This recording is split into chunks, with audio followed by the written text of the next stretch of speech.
who is an assistant professor in the Department of Sociology, Egyptology, and Anthropology at the American University in Cairo. Munira's work revolves around life in war. She grew up during the Lebanese Civil War, which inevitably shaped her scholarly interests in the multiple life worlds that unfold in and in spite of war. Munira, who received her PhD in anthropology from Columbia University in 2013, and also a master's in social anthropology from Cambridge, has been teaching anthropology at the American University since 2013. And she's held positions at the American University of Beirut, and she was also a member at the Institute for Advanced Study in Princeton in 2018. In addition to publishing in a variety of venues, including the Journal of Middle Eastern Women's Studies, American Ethnologist, and Public Culture, last year Munira's brilliant and moving book with UC Press came out, called A Landscape of War, Ecologies of Resistance and Survival in South Lebanon, which her talk, I know, will give you a good sense of. So let's give Munira our very warmest welcome.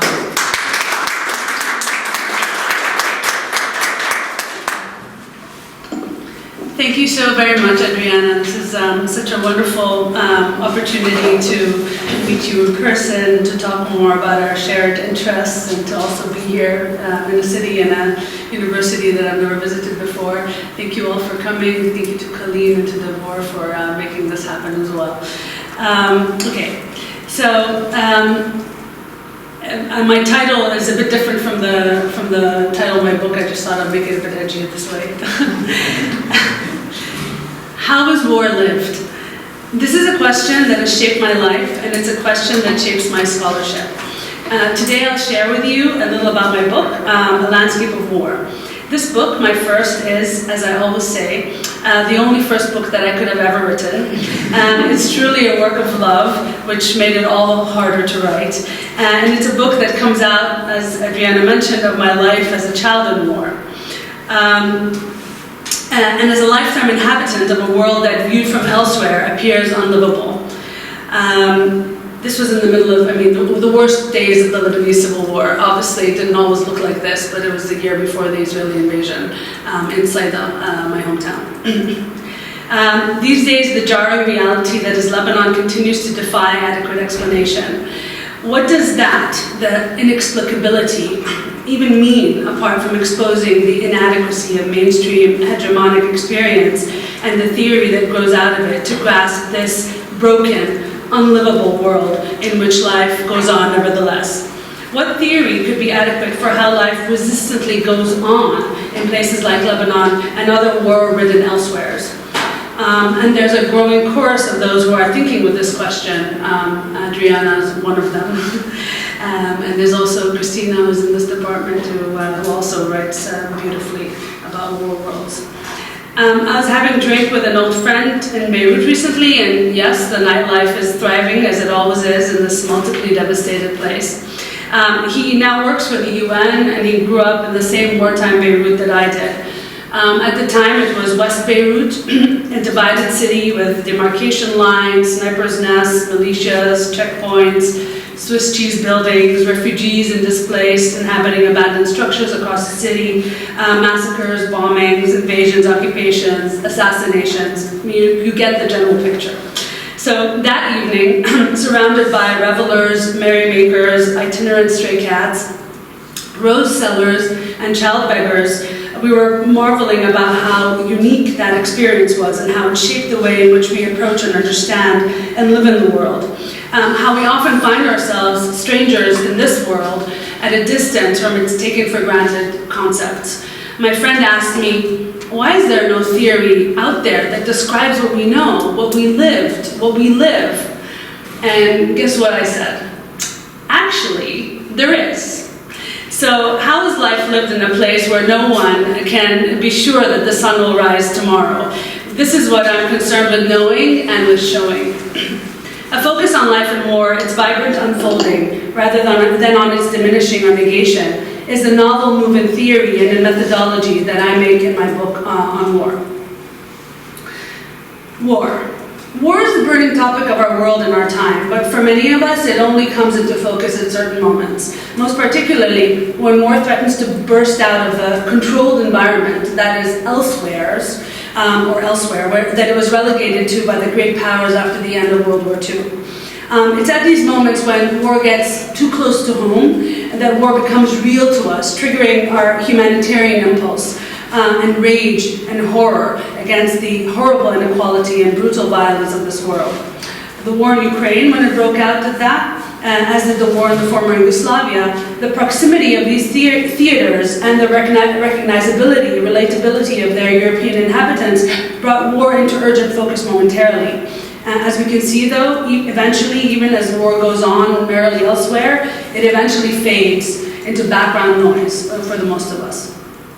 But for those of us who continue to live in or are connected, continuously connected to war-ravaged worlds, this fading is impossible. I'm a child of war, having grown up in Lebanon during what is referred to as the Lebanese Civil War that lasted from 1975 to 1991, but that included 2 Israeli invasions in 1978 and 1982, and the subsequent massacre of Palestinians and other wretched souls in Sabra and Shatila in September of that year. Lebanon was one of the hot theaters of what the global north calls the Cold War. I'm also a scholar of war, an anthropologist who has conducted long-term research in the enduring war zone of South Lebanon, where villagers live alongside the Israeli border, which is the last life front of the long-standing and ongoing Arab-Israeli conflict. The inhabitants of the frontline Lebanese villages, who are mostly tobacco farmers and goat herders, have lived with war for more than 70 years. Their big, strong neighbor Israel, whose arsenal is state-of-the-art and whose way of warring is what is justified as counterinsurgent, is a master of environmental warfare. Through countless bombing campaigns targeting life and infrastructure, planting landmines and showering the landscape with napalm, white phosphorus and cluster bombs, and not to mention its 22-year occupation of the Lebanese borderland, Israel sought, through targeting both people and landscape, following Mao's famous dictum that the guerrilla fighter must swim among the people like a fish in the sea, to poison the sea.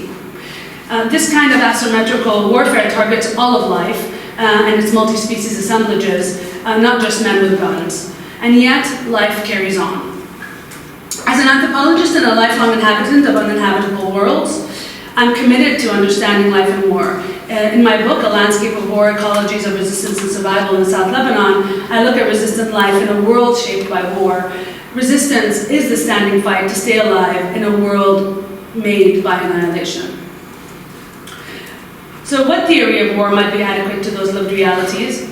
Given the imperial geography of war and peace, such a theory, I insist, must be a theory from the south. الشمس تشرق من الجنوب. The sun rises from the south. This is a call to arms that actually emerged from the blood-drenched battlefields of South Lebanon in the 60s and 70s. Dawn bursts over the hills of South Lebanon, Jebel Amen or Galilee, bathing the landscape in a soft pink glow. I was up before the first light with the women of the household to harvest this morning's pickings of the tobacco harvest, in season for the duration of the humid summer. As the rays of the rising sun reached us, bent over in the fields, we straighten up, sweeping black, sap-coated fingers over our brows.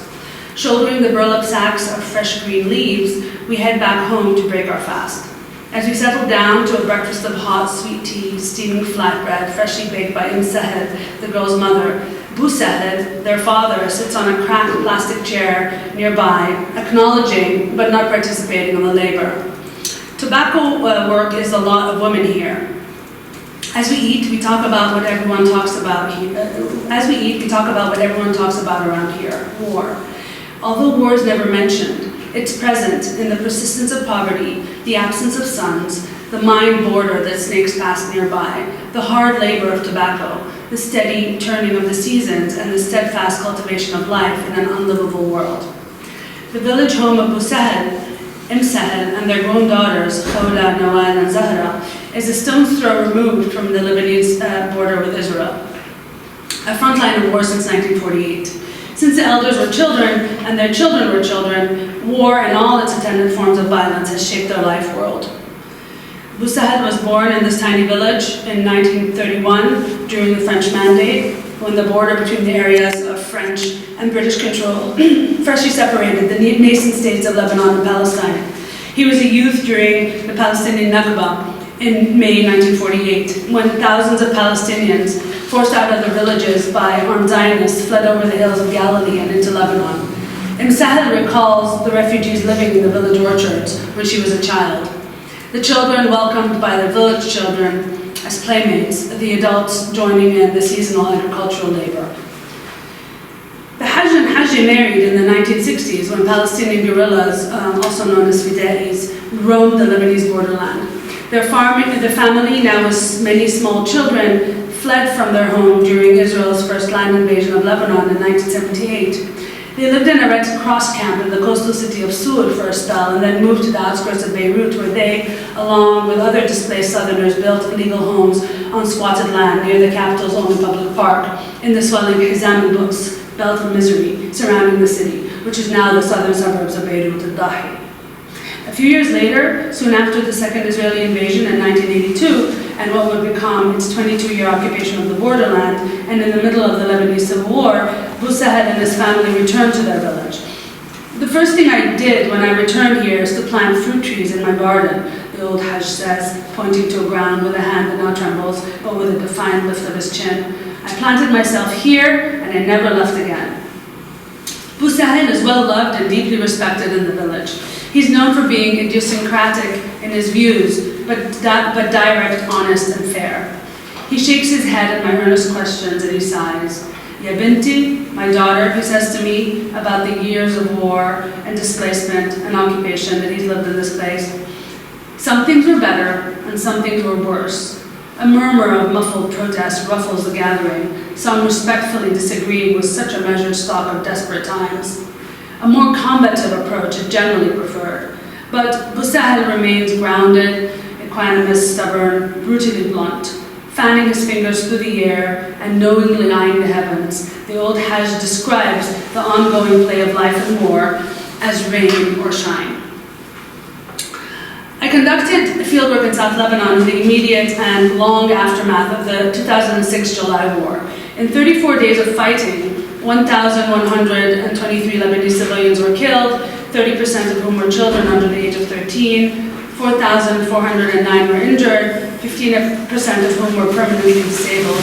Material damage was assessed at $3.6 billion and comprised 640 kilometers of roads, 73 bridges, and 31 other targets, such as Beirut's International Airport, water and sewage treatment plants, electrical facilities, 25 fuel stations, 900 commercial structures, 350 schools, 2 hospitals, and 15,000 homes.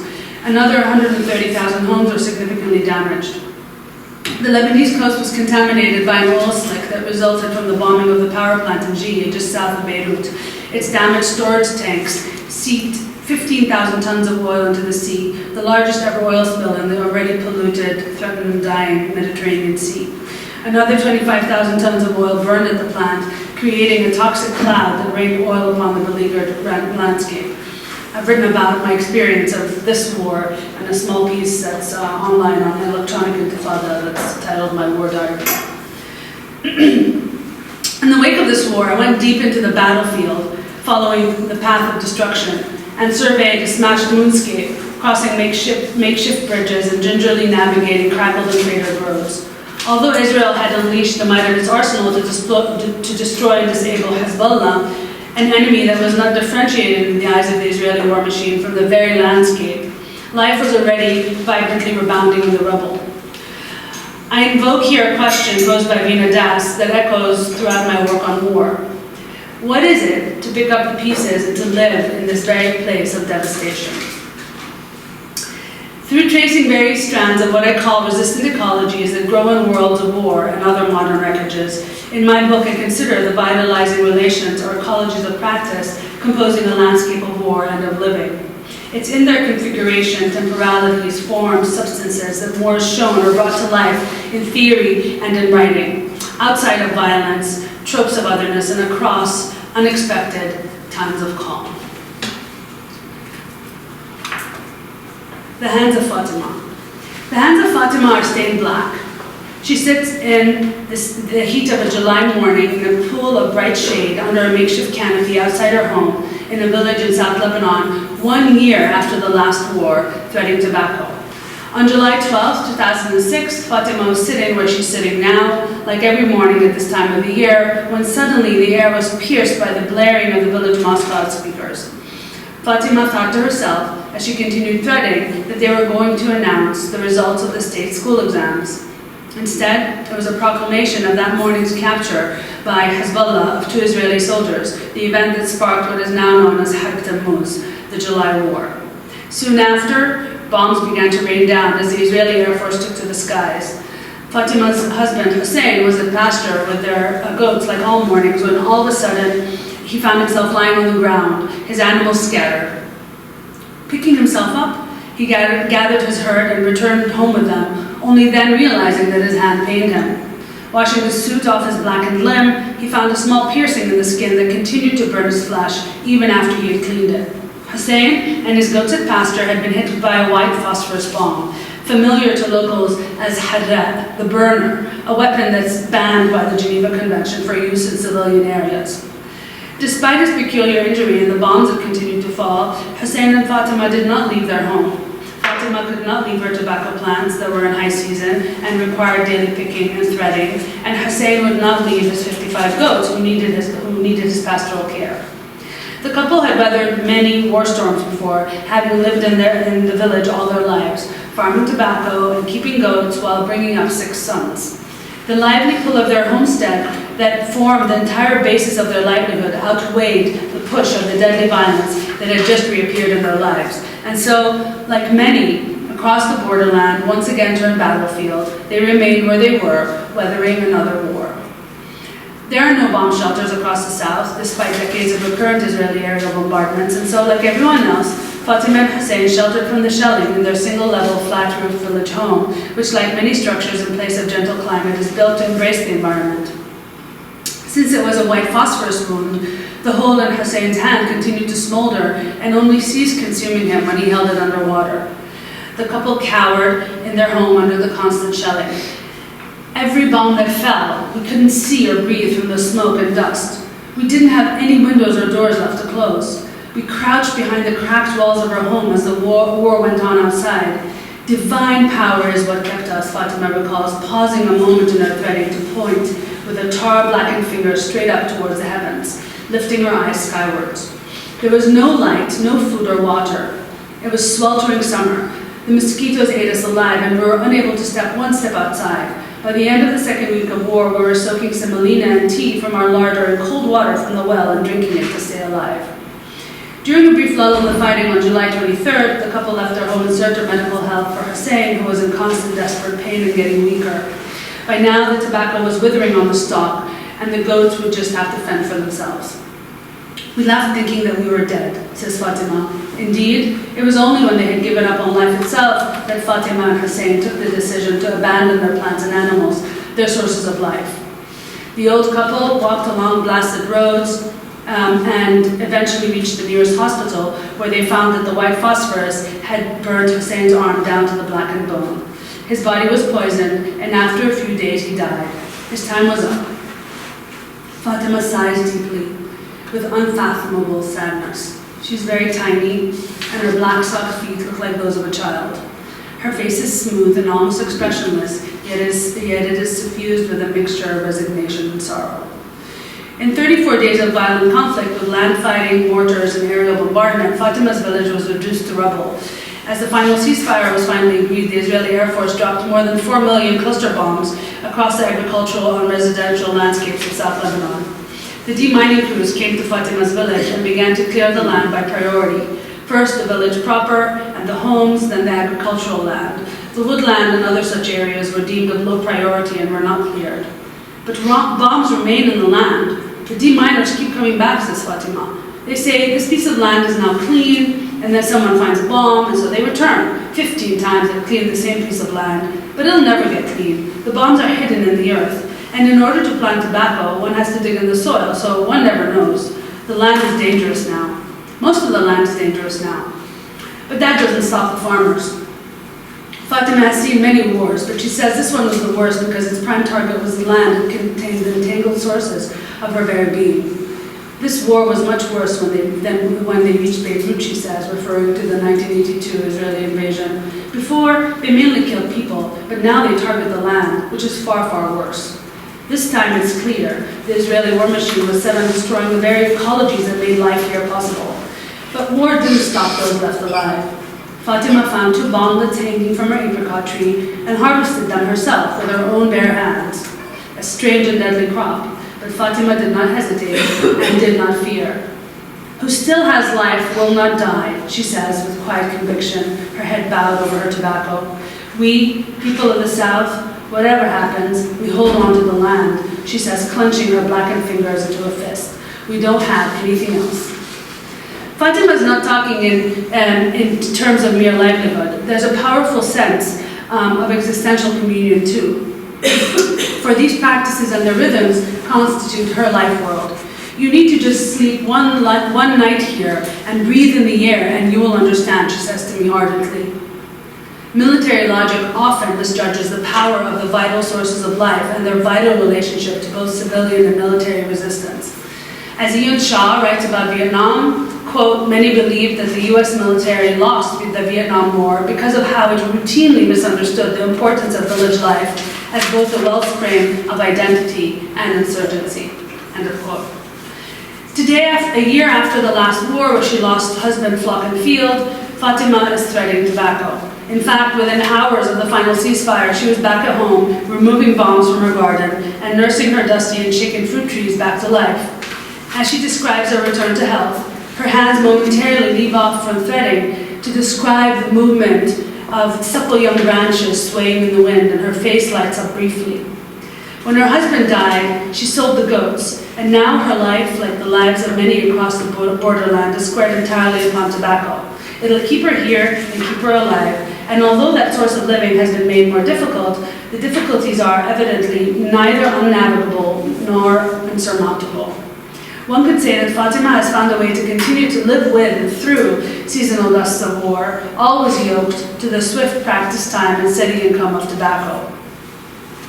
Fatima's unheroic and ordinary struggle to stay alive, to care for her only home in the world and her fruit trees that sometimes bear apricots and sometimes explosives, and to continue to plant tobacco in the bomb-sprinkled earth, is a resistant ecology of survival in a landscape of war and devastation. Fatima and her tobacco embody a resistant ecology, a human-plant alliance, a multi-species partnership that quietly defies the destructive nature of the wars that have made their shared world. Our received understanding of war defines war as 1, an event, 2, as savagely violent to the point of social death, and 3, as exceptional and external to a northern alliance of peace in the post-World War II global order. A war from the South is a structure, a violence also generative of social worlds and attuned to formations of power, and as much a part of this world, our world, as capitalism and the state, and just as profitable. In a place like South Lebanon, it's impossible to parse life and war. They are co-present, they coexist. In South Lebanon, war subjects, infrastructures, economies, technologies, geographies, and temporalities coalesce into ecologies of living in an agricultural borderland that's also a battlefield. The processes of cultivation and harvests, the profits as well as the risks involved, are always entangled with the ongoing condition of war, despite intermittent periods of calm. This isn't a matter of choice, but of survival. In this season battlefield, agricultural cycles and seasons of war are interwoven, enmeshed, and together shape the lived world.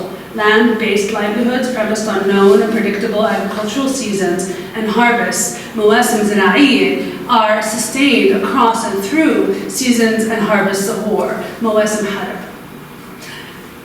So like dew upon a stalk of tobacco at dawn, my book condenses into what I call resistant ecologies, vitalizing more than human survival collectives, in Anna Tsing's phrasing, that sprout around agricultural and other practices sustaining life in frontline villages through seasons of conflict.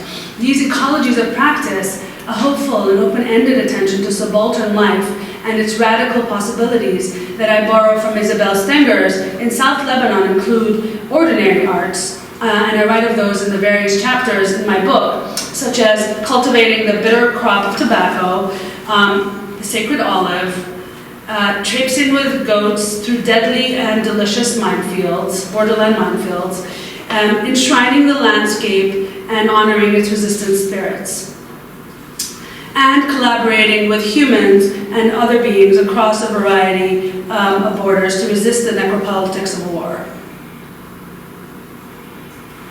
Resistance ecologies describe how life-sustaining practices become with, as Donna Haraway puts it, and thus unexpectedly to Northern theory, thrive within, as I put it, the deadly environment of war. Life and war are not ontologically opposed.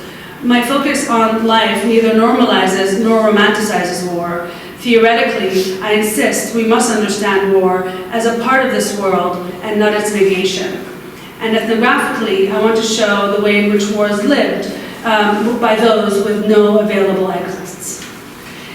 Life during the occupation was dreadfully hard, but since they were a household of 2 elders and their 3 unmarried daughters, Boussahel and his family were mostly left alone.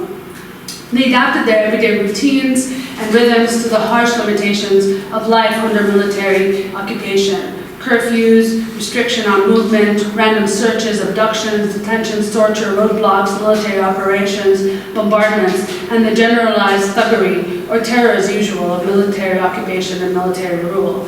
Boussahel recalls the importance of the land to their continued presence.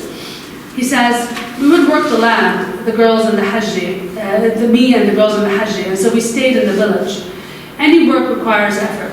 أي عمل بده جهد. With flaha, plowing, one plows in the freezing and in the cold and the rain to plant the ground and will harvest in the heat.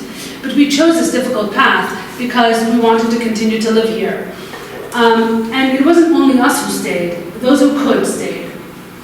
During the occupation, the family, like many others in the Strip, continued to farm tobacco for the Regie, the Lebanese state-owned tobacco monopoly. One of the hardest rules to live with during the occupation was the Israeli strict interdiction on movement from sundown to sunup, because it meant that they and all the inhabitants of the occupied Strip who depended on this vital cash crop could no longer harvest tobacco in the cool, damp darkness of dawn. They harvest tobacco in the dawn because it's most tender then. The Israelis would shoot anyone violating their rules. We couldn't leave the house before sunrise, and so we had to pick tobacco in the blazing heat of day. We got roasted alive. It made our hands bleed, but we did it. We had to, recalls Khawla, the eldest of the sisters with whom I'm close. Harvesting in daytime was also bad for the tobacco leaves, which immediately wilted in the heat, she adds. What's bad for humans is also bad for their plants, that is clear. But together, plants and humans persisted and staying collaboratively alive, bitterly resisted. Resistance in South Lebanon is not a faded or false political ideology, nor is it a romantic illusion. In South Lebanon, resistance remains both a military reality and a vital existential orientation to the consuming and annihilating realities of capitalism, nationalism, and war. Locally grown armed resistance in South Lebanon successfully expelled the Israeli occupation, an unprecedented historical event. And this must be spelled out, the ability of life to persist in these farming villages amidst ever-returning gusts of war is also key to that resistance. Resistance is staying rooted through the thickness of adversity. They famously call it sumud. Like my friends in frontline villages, I'm convinced that resistance remains empirically, analytically, and morally illuminating about the ways in which life carries on in the battlegrounds of South Lebanon and beyond. Not only do frames of trauma, suffering, and degradation, or their opposite, resilience and endurance, fail to contain the pugnacious multi-species vitalities ensnared in necropolitical materialities that pulsate, as Christina Lyons beautifully puts it, through waves of war. But Southern villagers still proudly refer to their continuing presence in place and to their sustainable life-making practices in the face of apocalypse as resistance, muqawama. And that includes a steadfastness or sumud as a kind of stubborn being. I refuse to take this from them. Resistance can be politically and analytically subsumed. and too often is, under the mantle of Hezbollah, which is referred to as the resistance, al-Muqawama. Through the long years of war in South Lebanon, Hezbollah today monopolizes resistance politically and militarily. But resistance is more than that. As I show in my book, Hezbollah draws on diverse, homegrown, and heterodox genealogies and various vernacular practices of resistance as a vitalizing source of its ongoing social and military fluency and continued power and salience. And when summoned by frontline villagers in relation to their lives, resistance, muqawama, shakes free of the singular and lofty political signifier and is once again humbly rooted in life ongoing and oriented towards defiant life.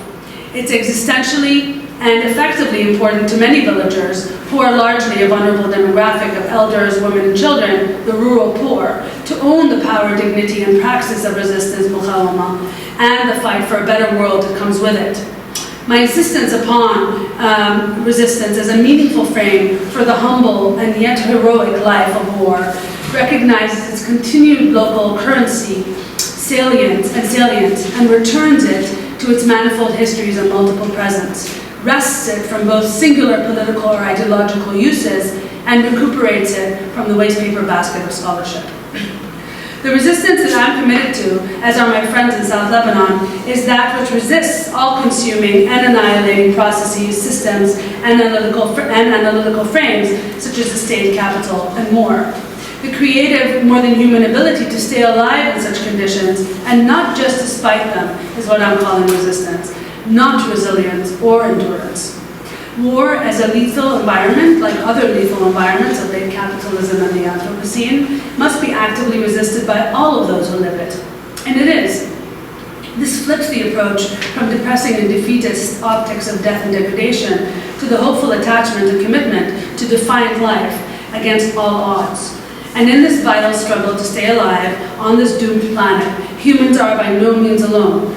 Resistance is premised upon diverse ecologies, which is another way of saying all kinds of relations, connections, friendships, collaborations, coexistences, the standing fight to stay alive. By carefully attending to the agency and life-making strategies innovated by all of those who have no choice but to continue to live in such deadly worlds, another theory of life and war rises from the South. Decolonizing war. So in this last section of the talk, I would like to think about what it would mean to decolonize war. The challenge is to recognize, to decolonize, to unsavage war as a process coherent with our comfortable world. Since the end of the Second World War, with the exception of Northern Ireland, with the exceptions of Northern Ireland, the Balkans, and now Ukraine, wars have largely been confined to the global South. Although they are as globalized and as unequal as any process in capitalism, and apart from the unwelcome migrants and refugees that they generate, militarized conflicts, hot wars, have been successfully outsourced or banished, as Hobsbawm puts it, to other worlds, and hence are not immediately, experientially, and imaginatively accessible to those of us complacently inhabiting colder or more peaceful quarters of the global north. The way in which this Manichaean, as Fanon calls it, reality has shaped war as a conceptual object is profound and has not been sufficiently acknowledged or adequately corrected. What would a theory of war look like that is sourced from where it has lived and not from worlds far removed from the action? Too often war is narrated from its other imperial end. War is dominated by the accounts of those who wage it, who are more often than not the agents of empire. Just think of the US wars in Vietnam and Iraq. Faceless, nameless millions of Vietnamese and Iraqis are at best irrelevant to, but mostly just absent from the dominant narratives. There's a dire need to correct this right now, to decolonize our epistemic terrain, adjust our political stakes, source our theory, and ground our ethnography in worlds and words that don't comfortably inhabit hegemonic imperial geographies and tropes. This is a tricky task for those of us deep in the heart of empire, who write too comfortably from that location, as was recently pointed out by Samar al-Balushi, Sahana Ghosh, and Mehdi Hattab. And as important as decolonization is, it's hardly a new trend. calls to decolonize through new ways of thinking and writing and scholarship have been ongoing. Yet even as it appears that decolonization is resurgent once again, we remain deeply mired in a conceptual and ethnographic topography that is coherent and absolutely conversant with empire, as was pointed out some time ago by Edward Said, who in 1989 wrote, quote, "There's an almost total absence of any reference to American imperial intervention as a factor affecting the theoretical discussion. It will be said that I have connected anthropology and empire too crudely, in too undifferentiated a way, to which I would respond by asking how, and I really mean how, and when they were separated. I do not know when the event occurred, or if it occurred at all." End of quote. Clearly, this event still hasn't occurred, and despite calls everywhere to decolonize everything right now, scholarship remains beholden to empire despite its better intentions and desires. Writing from worlds where wars actually take place, I want to think and write war differently. Living and writing and speaking from the global south. And I'd just like to say here that to me the global south is not a strict geographical location, but rather it points to worlds that have been shaped under the heavy hand or boot of ongoing imperialism. So the global south, where wars are real-life struggles shaping being in time and driven by ongoing imperial, nationalist, and capitalist projects, contests, and interests. I insist that war as experience, as analytical object, must take its place alongside other more recognizable sites of destruction that many beings have little choice but to inhabit and thus contend with as a part of their lot on this damaged, dying earth. War is not an elsewhere. War is here and now, and fellow beings make lives in war every day.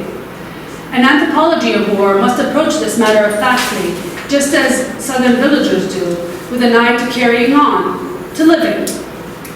Ethnography is the perfect medium for connecting these far-flung scales of power. Attending to the ways in which war-seasoned villagers in South Lebanon live with and in war allows us as analysts to grow a more careful theory of war. Sahel, the eldest son of the Hajj and Hajj, who we met above, says this to me. War is something that people have gotten used to and have come to live with. If you say that Israel is there on the border and that there'll be wars every now and then, this is something that has come to be normal here. Something like the wind.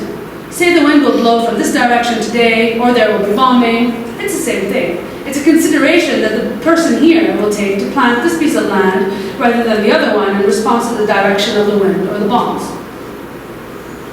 For those who must live in war, resistant life carries on. While I begin in the presence of war, this is not a naturalizing move. It's an ethnographic and a political one. In my work, I want to describe life in war without rendering war as other, and exotic elsewhere, a negative space where the social is shattered or suspended, and violence and chaos rule. Instead, I grasp the stubbornness and coherence of life from within the lethal realities in which it grows, and I argue for an ecological and thus decolonized understanding of life roads of war. To ecologize war is to approach it differently, as was pointed out by Bridget Guarashi and Elena Kim in their introduction to a recent online forum to which I contributed entitled Ecologies of War. When it is rendered from the perspective of those who must live it, war becomes more than militarized destruction viewed from afar. It becomes an environment of living. When one must exist in war, one strives with all relationships and resources available to live. To successfully stay alive is to resist the necropolitics of war and capital and empire and other ecological disasters. In his most recent book, Out of the Dark Night, Achille Mbembe defines decolonization as, quote, an active will to community, which he says is, quote, another name for what could be called the will to life, end of quote. Thus, to think of life in war as rooted in resistant ecologies is not to romanticize, but rather to decolonize by counter to more common framings, insisting on the will to life in war and of that stubborn life as a source of a theory of war. Thus, we shake off war's persistent cloak of death, of exotic otherness, singular violence, savagery, and barbarity, and insist that war must be analyzed and resisted by those who must live it, like other annihilating processes of capitalism and modernity. My work on war shapes my refusal of what Rolf Triot, my first teacher in my first year in grad school at the University of Chicago calls anthropology's savage slot for, quote, the irreducible historical subjects, end of quote, of war. War should not be safely relegated to other worlds and conveniently forgotten about until refugees wash up on northern shores. War should be grasped as a globalized process affecting everyone on this planet, as capitalism and industry and now climate change are. War should be resisted by everyone, not just its direct victims. Through engaged ethnography grounded in an active war zone, which is to me a familiar place, I want to show that war is a human experience that is continuous and coherent with the world we comfortably inhabit. Even if those worlds of war appear temporally, spatially, existentially removed from ours, it is politically relevant, especially to those of us researching, writing, and living in such worlds, to show that our ethnographic subjects are more than mere illustrations of our academic arguments and the stepping stones in our storied careers. Inhabitants of war are fellow beings with whom we share this wretched earth. They are us, and their lives matter. By shining light on life in war, I want to explode the boundary between civilized and savage, to decolonize hegemonic understandings of war and peace. To decolonize war, we must source our theories from war's lived experience and not our untheorized, normalized distance from the killing fields. When we understand war as a condition emergent from the same social, political, economic, ecological processes that make our peaceful world, only then can we realize and recognize our shared humanity, our collective vulnerability, our complicity, and to hopefully begin to grow a collective anti-imperial politics that can challenge this insidious, unequal ranking of life and humanity. This is what it is to decolonize in this moment. Decolonizing war has implications for all of us dwelling on a damaged planet amidst swirling, layered, violent systems that we're only beginning to recognize as deeply interconnected and existentially threatened and threatening. For those of us who inhabit it, war is, whether they want it or not, a living environment and an ecosystem on our earth today. In such a life world, one always hopes, but one can never be sure that the sun will rise tomorrow. The creative survival strategies that grow in these deadly worlds of war are the resistant ecologies that underwrite life and that sprout on all of modernity's wreckages. For a large number of those who we share this planet with, who are less fortunate than us, the end of the world is nothing. I'm Dawood, who lives nearby in the shadow of an Israeli outpost, sputtered in exasperation as I kept asking him about the buried mines, while he described to me in loving detail how he cared for his beloved olive trees along the borderline. Ya binti, al-maut birizq al-insan. Daughter, death is in human livelihood. That's simply the way it is. من البحر للمطل, من هون لآخر محمد الله. From the sea to Metula, which is an Israeli settlement that's right across the border, from here to the very end of God's earth, khalas, what can you do? Far from illustrating the fatalism often ascribed to peasants, the quintessential subalterns, such apparent acceptance of the realities of surviving in this place, the making do, of just continuing to live here demonstrates an active form of life-making. This is the everyday art of doing, the cultivated capacity of ordinary people on the margins of the nation-state, of history, the social, economic, the political, but too often at the center of violence, to navigate, inhabit, and in this way resist an always precarious, enduringly lethal terrain that remains a primary place and source of life and living. Dawood shakes his head, and he looks at me with dark, shining eyes, his gnarled hands tightly grasping his carved wooden cane as we sit amidst roses and grapevines and buzzing bees in his lovingly tended verdant garden just beneath the bristling Israeli outpost, glowering on the crest of the hill above us. One hand lets go of the cane and flattens into an upturned palm for emphasis and to acknowledge the bounty of God. The main thing, ya binti, is for one to steady oneself, يهدي باله, and to live. ويعيش. Thank you.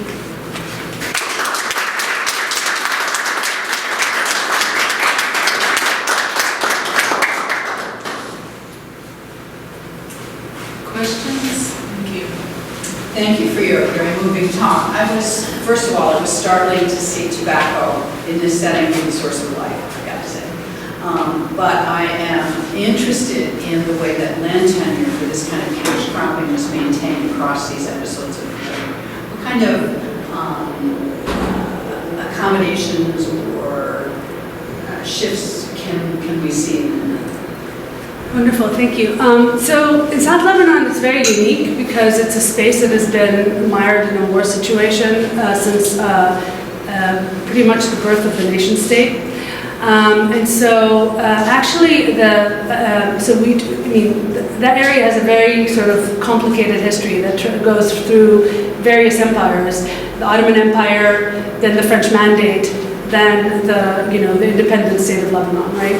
And land tenure across these formations is super complex. Even today, some people need to actually, some forms of land ownership and land tenure or claims to land stem back to the Ottoman legal structures in order to sort of create the facts on the ground that are necessary in order for somebody to claim a piece of land. But in South Lebanon, actually, it was really interesting because the cadaster was never completed because war flared up in 1948. They were in the process of doing cadastral survey of the lands and also transitioning from the Ottoman era of ownership. And also there was a lot of commons in the area, village commons, which are now almost entirely privatized, that sort of was suspended during the active years of occupation and war. It's actually interesting that this era of suspension of war allowed people easier access to the land. Prior to that, most of those lands were owned by absentee landlords, and there was a whole very violent structure of sort of exploited sharecropping labor. So when of course the landlords were permanently sort of removed from the scene, the peasants who are now the farmers of this area started to claim the land as their own and to farm it. Now, tobacco is a really unique crop because it actually grows anywhere. So you have tobacco growing in front gardens, back gardens, rooftop gardens, tiny tracts of land on the side of the road. So folks actually sometimes don't even own the land that they plant in. But in most cases, I would just say the general trend right now has been since war ended and the South Lebanon border strip, which was occupied from 1978 until 2000, returned to the Lebanese state and to the citizens. People have been sort of figuring out ways of privatizing this land. And unfortunately, this is the trend, including the commons. So all the village commons have now been turned into privately owned plots of land. And so, it's kind of also a neglected area, right? So the folks who are actually living there kind of have the run of the place. And tobacco is, it's a crop that really is planted in the spring, you harvest it in the summer, and then the fields lie fallow after that, right? So, you don't need it's not like planting an olive tree or having an orange grove or a banana grove, right? It's really a fleeting crop, and I theorize this as sort of why it's so successful in a war zone. Because it's very elastic, it requires no infrastructure, it just requires domestic labor. It's mostly women and children who actually work the crop. So it's premised on the structures of inequality and sort of, of poverty, right, that are present in the area. And because it's actually, it has a unique, it's a cash crop, right? So everybody calls it the bitter crop. They literally call it that because it's inedible, as opposed to olives, as opposed to citrus, right? These are investments these are actually more sacred crops. They're called rizq, right? Which means it's God-given, right?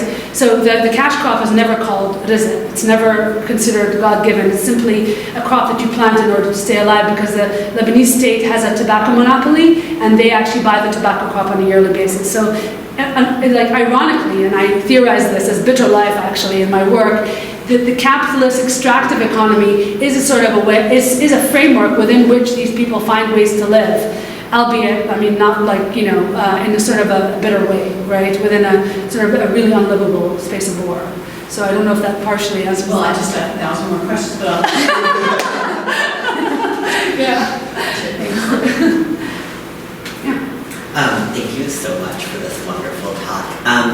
I found really compelling the critiques of the conceptualization of war from the North and how that kind of lays the groundwork for all of the kinds of violence that we cannot call war, what the effects of that non-naming might be. But I think it also leads me to wonder about what is yet to be claimed by calling something war, and especially if war, as you're arguing, is sort of a mode of everyday existence.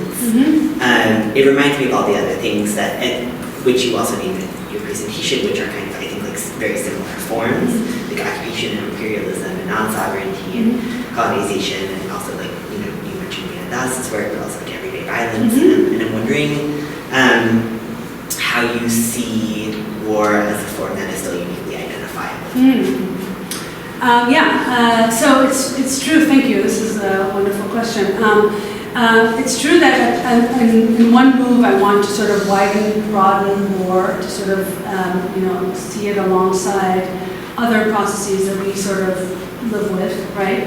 I want to de-exceptionalize war as something that happens to folks, in exotic distant lands that we don't need to sort of contend with in any direct way, right?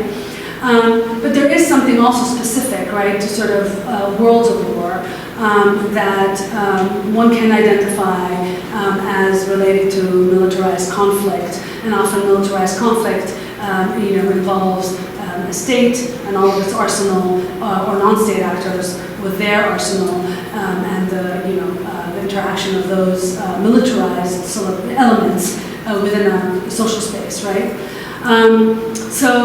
Yes, absolutely. The militarized dimension of war is specific to our sort of received understandings of war. But I do think that, one can hold that, like, as sort of, one can sort of hold on to that understanding of war without necessarily sort of distancing oneself from it, right? The problem is, though, that when it's often narrated, or that militarized conflict is narrated from northern, quarters, it's often narrated from the perspective of the perpetrators, right? The folks who are, invading, who are occupying, just think of any narrative of Vietnam or Afghanistan or Iraq, right, or Desert Storm or whatever, recent wars that you can, relate to, and it's always the soldiers' stories, right? So if you want to hold on to the understanding of wars and militarized conflict, what I try to do is actually to try to think about those who encounter it in their ordinary environments, right? So those people are tripping up on landmines. They are having to sort of adjust their lives to the, the infrastructural realities of militarized, ordnance and infrastructure, right? But they're not the ones. They're not the guys in tanks, right? They're the ones who are living around those realities. So you're right to say that I'm trying to both open it up, but to hold. It's also important to hold the specificity, right? To sort of understanding war as a militarized, contest, right? So I do both of those things. Thank you so much. Yeah. Oh, in the back. Oh, there's Thank you so much. Yeah, thank you. I apologize for coming. So my question is something that you've already discussed. Feel free to skip it. I really find really productive your framework around ecologies and thinking through resistant ecologies, as well as like the way in which war fits within a livelihood of ecologies. And so I was wondering about the olive, or the flowers and bloom on the tobacco plants. Like, how do you go into more detail in terms of like the actual sensorialized, sensory aspects of these non-formal human aspects of the ecology, or how does that kind of come into your work, and how do you think that those different sensations within system? Thank you. That's a beautiful question, and it speaks very much to things that I'm kind of crazy about. I do. My whole book is about these ecologies. If you saw in the pictures, a lot of them are of this lush landscape, and the sort of, its natural kind of beauty that regenerates, right, despite the madness that humans bring to this world. And South Lebanon is northern Galilee, right? So it's also a very, it's a recognizable landscape for many through the Bible, right? As sort of infused with all of these kind of natural and supernatural, right, forces. For me, one of the most, personally, that kind of important dimensions of sort of contrasting ecologies or insisting on ecologies within the context of war is sort of the seamlessness of these processes that actually take place despite the ruptures, right, of human-made devastation, right? And I mean, many folks who reflect on war or represent war, I mean, for example, this German painter, Anselm Kiefer, he paints images of, post-World War II. He has flowery fields, right? And these often come up as tropes, right, in war, right? That life persists nevertheless, right? So in my book, I mean, because also it's an agricultural area, I mean, it's an area that is really the backbone of the life there is tobacco farming, but also olive cropping, and also goat herding. And these, I mean, unfortunately, trees are very targeted during war, and also they succumb to war because they're rooted, right, and they're burnable, and and you can easily attack them and destroy them. But goats and tobacco, less so. The goats traipse over minefields, they walk on mines, and they don't trigger them, and everybody knows that in South Lebanon. So in my book, I have different chapters. I have a chapter on tobacco, the bitter crop, I have a chapter on the goats. I do have a chapter on trees, but also trees is inhabited by supernatural spirits, right? And this is sort of it's an interface or a reality that people have cohabited with those spirits, in the land for years and across all the different, and prior even to the monotheistic religions, right? And so, because it's agricultural, I took the opportunity to really sort of focus on these ecologies, and also because when I went to South Lebanon, I did not want to ask people directly about war, because when you ask people about war, they'll tell you their war stories, and you're like, okay, I've heard, of course everybody should hear war stories, but if you've heard them, you want to tell something new about life in war. That's not just sort of the stories that people tell in order to be heard, right? So you ask them about their life, and they'll start talking about their fields, about their crops, about their trees, and through that, then war comes in. So for me, not talking about war is the best way to talk about war. For somebody who grew up in war, I actually know this, there's one way to really, and as an ethnographer as well, I'm much more interested in what we don't, is not immediately visible to us, right? But, that sort of tells us something beyond the standardized tropes. And of course, I'm trying to bust out of war's kind of traditional understanding of men and tanks and death and destruction, which it also is that, right? But it's also those other things, the resistance and the ecologies that people sort of bring to, sort of summoning life in these deadly quarters. And that's a part of the widening, right, of my understanding of war as something beyond war, right? So industrial damage, settler colonialism, poverty, contamination, etc. All these kinds of deadly environments that we live with in this, devastated moment on our own planet, right? That can be seen then alongside how people live in war. Thank you. Christina? Yeah, thank you so much. It's lovely to hear you talk about the book directly now. And I wanted to ask you, I heard you reference multi-species justice multiple times, and then specifically now you're referencing the spirits that live in the trees that are ancestral and beyond any conceptualization that emerged with species. Yeah. And so I wanted to know, one in Arabic, but also in any way, ethnographic conceptualization, what other kinds of justice that, with these multiple beings and periods and elements, and kinds of where are you thinking whether that this work produces? Thanks, Christina. Your question kind of breaks my heart because justice is really not even on the table in the worlds that I write from. And I know that you write in worlds where there are sort of movements in that direction, and it's wonderful to see. But it's, right now, it's justice is kind of on the legal level, or even on a sort of arguable level, sort of a discursive level, kind of unattainable to most people. And that's not to say that it shouldn't, that's how it should be. It's absolutely devastating to me that, the world that I write about is a world where the struggles are so basic that struggles for justice are kind of kicked down the line for one day that we can address. Of course, my whole work is somehow an attempt to humanize and to bring those worlds into a recognition or where people can start speaking about, the needs for a more equitable, politics, right, or a sort of like a more robust resistance to the kinds of violence that are ongoing in this world and other worlds, right, that then will allow people to then begin to formulate,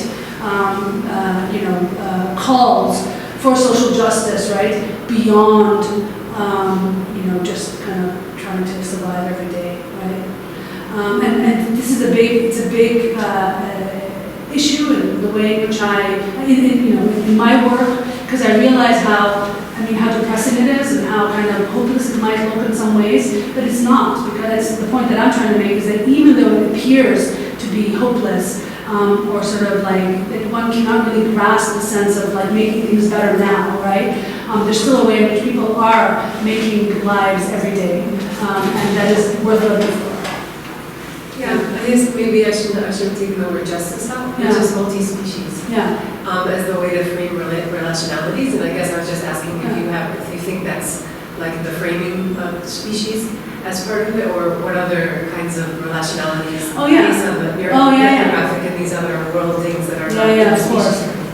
Sorry, I should justice kind of. No, justice is it kind of triggers. No, but the multi-species, of course, is more than, it's not only other species, it's more than human. I mean, I have a chapter in the book on a tree that's inhabited by a friendly spirit. I mean, in South Lebanon, this is, one of my interlocutors said to me, this is Galilee. On every hilltop there lives a prophet. And literally, it's true. I mean, caves and water sources and trees and are all inhabited by good and bad spirits. This is a good spirit. It's called Ruh Saleh, which is a good spirit. But you also have jinns, which are naughty spirits. And they do. People tell stories that are experienced in their lifetime about their encounters with jinns in sort of watering holes. Right next to this tree, there's a watering hole that is known to be sort of the haunt of jinns. And the local midwife, who's often also like the local witch, was taken into that watering hole, abducted by the spirits in her youth, and tells a story about it, right? So I do have and of course Hezbollah, so Hezbollah is very dominant in these areas now, and they kind of monopolize resistance, but they've taken up these heterodox sort of understandings of spiritual resistance, and people sort of, everybody encounters in South Lebanon. And so they talk about, they've monotheized it, right? To sort of like it's God's protection of the guerrilla fighter, etc. But these are all, sort of local spirits, right? That have now been kind of coerced or sort of into sort of more legible religious language. But of course, everybody knows that that's not the case, right? So absolutely, it's beyond just living species. It's also spirits and stone and water. Yeah. Thanks. Yeah. Hi. That was absolutely beautiful and heart-wrenching, and I'm ready to cancel my plans for the rest of the day. I found myself getting hung up on so much of what you were saying that I feel like I actually missed a lot of the talk too. So, your discussion of resistance is super interesting and important, and I think that there's so many ways in which you make war feel close. The ways that it's not distant, and even my mind was kind of like, the Innovation Center over here has machines of war being made by the engineer students, and so on. That's so close to our institutions. So, and then my work is really with climate change and things like this, where you still hear, resilience and adaptation and all these other words. So I don't know how to put this better than just like, how do we resist war? Yeah. How should we resist war here? There used to be a really, really robust, like anti-war sort of, movement in the U.S. Right. I was a freshman when we invaded Iraq. The protests. And that's a question, and I think that it's actually what I'm asking for. That I think what we should, find ways to really, I mean, war is constitutive of modernity, and it's constitutive of, I mean, the nation state can't exist without it. It actually is an aspect of what the nation state is and does, right? The military is I mean, one of the pillars of the nation state, right? So it's built into our, you know, our legal structures, into our, you know, normalized realities, and we don't see it. Because, I mean, after World War II, and it's also, I mean, it's a peculiar thing to me, because war is something that is so formative and also so deadly, but also then it's lived through, and somehow then people kind of move on very quickly. But it doesn't, I mean, you don't forget it ever, but it's easy to sort of like make a break with those overwhelming moments. So World War II, for example, is one of those experiences where you have folks, I mean, who lived it, who never want to talk about it, ever, you know? And they've kind of, their life is animated by their experience of it, but it's never named, right? So what I'm trying to say is that people live with war in ways that we should recognize. There's like a plethora of ways in which people live with war. I mean, many people, I mean, in anthropology today, there's a lot of, I mean, there is some ethnographic literature on the afterlives of American soldiers who come back from, you know, the field of battle and live with their injuries and how they go about it, right? But I think that there's something that needs to be done that doesn't continue to sort of that connects those areas of what I'm calling the global north and the global south, for lack of a better way of formulating it. But I mean, to sort of think about those wars ongoing as sort of connected, right, to the metropoles and where those war technologies are innovated and implemented elsewhere. And we have to figure out a way to resist it and not normalize it within our realities, right? And I mean, even everyday life in America, right, today is suffering, right, from the militarization, right, of everything, right? So military technology seeps into our ordinary realities, and we also kind of accept it. I think that there's a kind of a complacency that is really, that we're all guilty of, right? That we sort of just like, go with the really unlivable environments that we're made to live within in this moment, in the global north and in the global south. And I think connecting, sort of thinking, oh God, this is really awful what's happening over there. How can I actually understand that it's also really, that it's connected to my life here? And to stop sort of bracketing those worlds and sort of like, pushing them to outside of our consciousness and bringing it into our sense of outrage or like,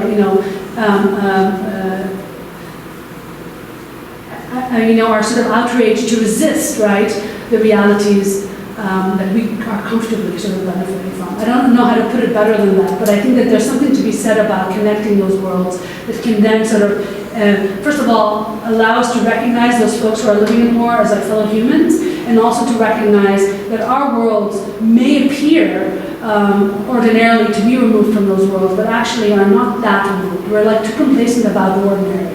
We don't realize that the world can change in a moment. I know this because I've lived this many times. And for those of us who have, it's a realization that's almost a blessing.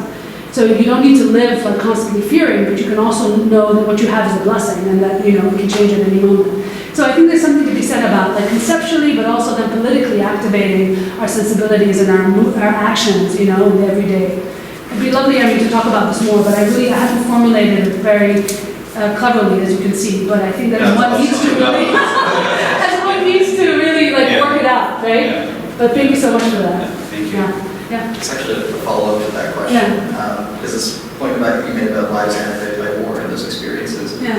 As you're traversing between South community working and the American Academy, I can only imagine the types of disconcertments and hegemonic forces trying to pull those apart.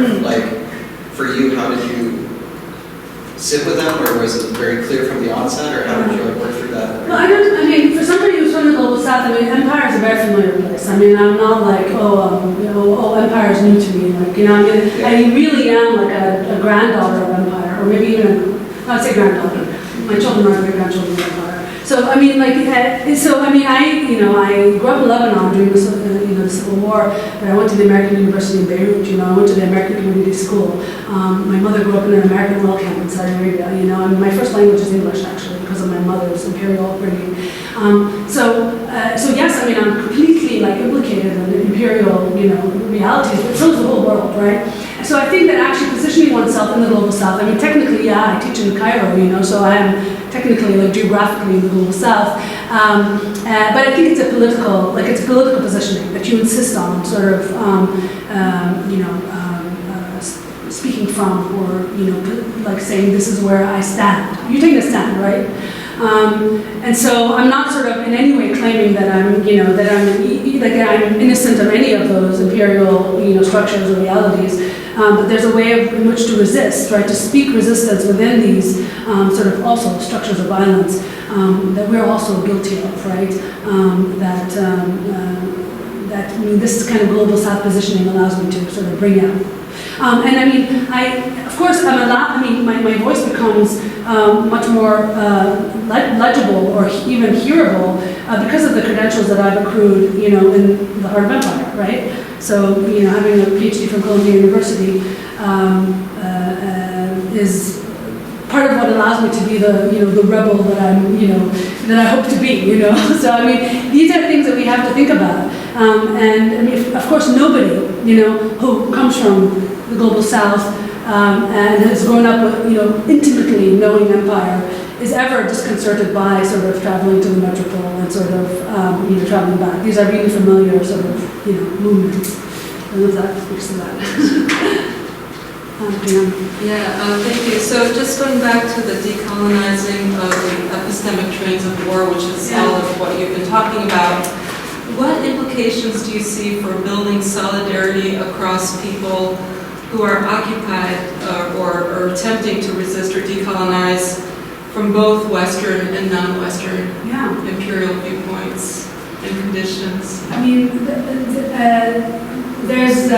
I guess you're trying to think about that in reference to the war in Ukraine, right? Yeah. I mean, there must be, right? And there are different empires too, right? Yeah. So it's not like we, I particularly hate one empire, I mean, I think that I hate all empire. So one can actually, you think about it in terms of structures of empire and those who actually suffer from the hubris, right, of imperial, action. And I find ways to connect those, in terms of struggle. And of course, back in there's decolonization, but there's also the anti-colonial movements, right, of the 60s and the 70s, which were transnational in scope, right? And they were really, really good at sort of connecting folks across the geographies, the scattered geographies, that these days we're less good at doing. And I think there's something to be learned, from connecting decolonization now to anti-colonial transnational movements then, and then figuring out, how to sort of build solidarities across those disparate spaces. And I think that, it's necessary. It's absolutely necessary. Du Bois back in the day was actually arguing for like a globalized, understanding of this kind of, action, right? And today everybody's sort of really, we're incarcerated within our nation states. And we are no longer able to think in transnational terms about empire. And empire, the biggest trick that empire does, right, is to make us believe that it doesn't exist, right? And so to recognize those things as empire, and I think it's absolutely important, right? And there was such a debate in the first days of Putin's moves against Ukraine about, is it an empire? Can we call it empire? And I think that these are really important, things to highlight and to bring into sort of, parity, right? To sort of be able to speak more productively against, Thanks. Yeah. Thank you.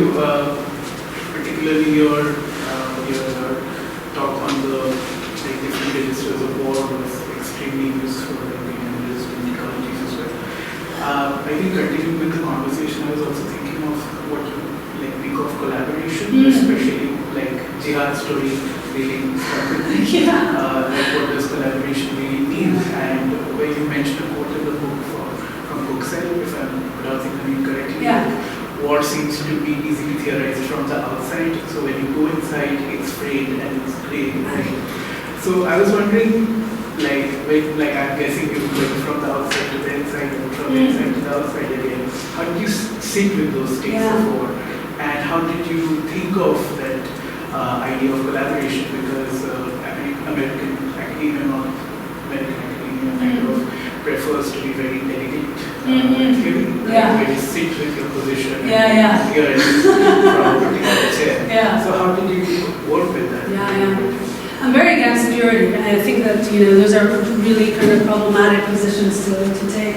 I think that collaboration is a dirty word, right, in places of war.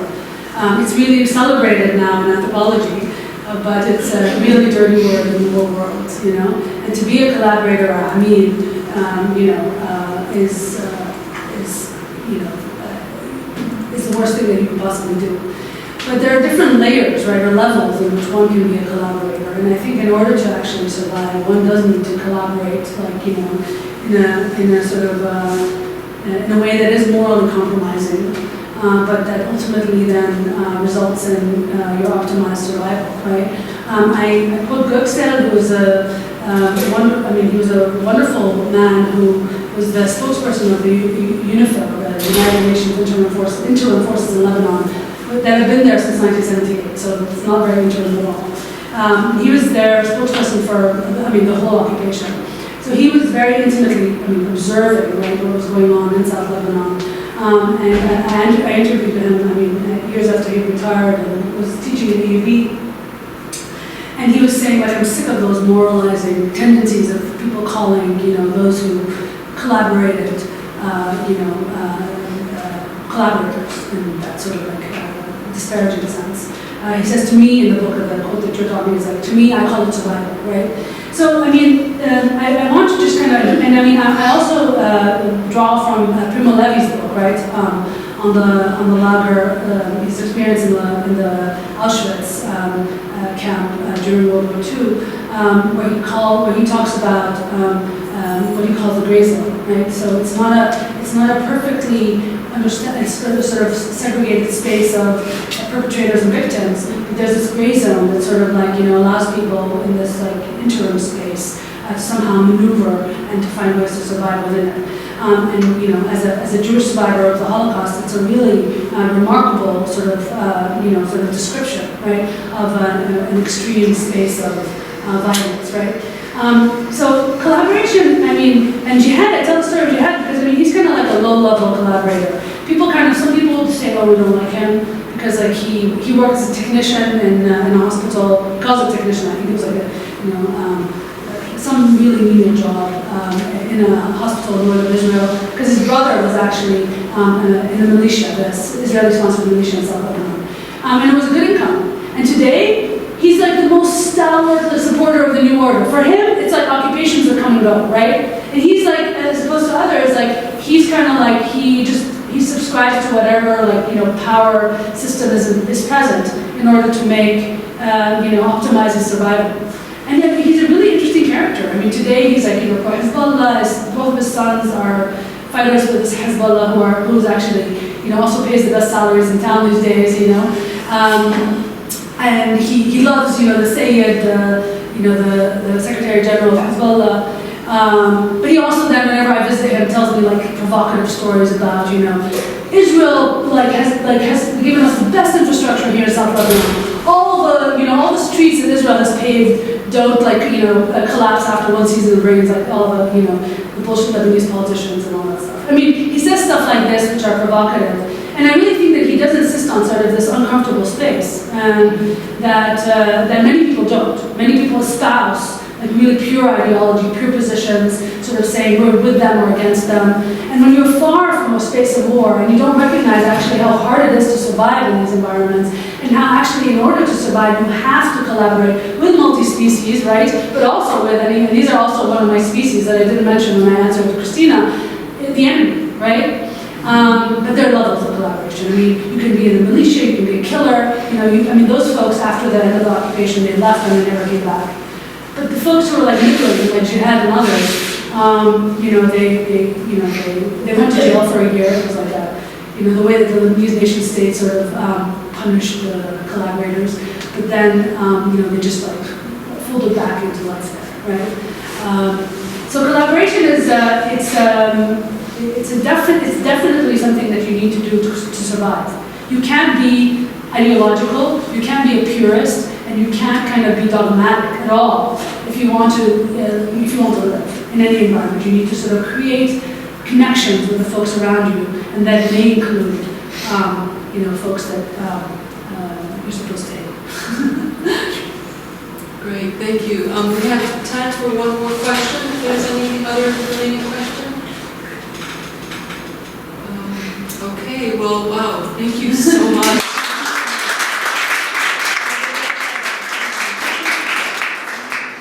Okay, so there's food in the commons room.